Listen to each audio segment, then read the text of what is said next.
ஒருவரை எப்படி வெற்றி கொள்ளலாம்? இருவர் ஒரு அடர்ந்த காட்டுப்பகுதியில் நடந்து வெகு தூரம் வந்து விடுகிறார்கள். திரும்பிச் செல்ல வழி தெரியவில்லை. தாகம் எடுக்கிறது. குடிக்க தண்ணீர் தேடுகிறார்கள். நீரோடை ஒன்று தென்படுகிறது. ஓடோடி சென்று தாகம் தீர்க்கிறார்கள். பசி எடுத்தது. சுற்றுமுற்றும் பார்த்தார்கள். அதே நீரோடையில் ஒரு பெட்டி ஒன்று மிதந்து வந்தது. அதில் ஒரே ஒரு சாக்லேட் இருந்தது. எடுத்தவர் சாக்லேட்டை சரிபாதியாக பிரிக்காமல் உடன் இருந்தவருக்கு கொஞ்சம் அதிகமாக வரும்படி பிரித்தார். நண்பர் கேட்டார், ஏன் எனக்கு அதிகமாக வரும்படி பிரித்தீர்கள்? எடுத்தவர் சொன்னார், பிரிப்பது நான், சரியாக பிரிக்கிறேனா என்கிற சந்தேகம் உங்களுக்கு வரலாம்.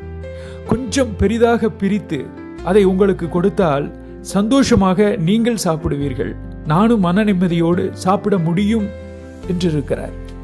உணவை ருசிப்பது என்பது வெறுமனே நாக்கு மட்டும் கிடையாது, நிறைவான மனமும் தான். அந்த மன நிம்மதிக்காக சிறியதாக நான் எடுத்துக்கொண்டு பெரியதை உங்களுக்கு கொடுத்தேன்.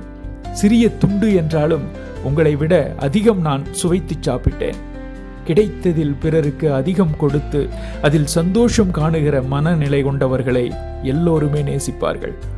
எல்லோரையுமே மகிழ்ச்சிப்படுத்துவது என்பது ஒரு கலை. அதனை சரியாக செய்ய தெரிந்து கொண்டால் நமக்கு என்றைக்கும் இருக்காது கவலை.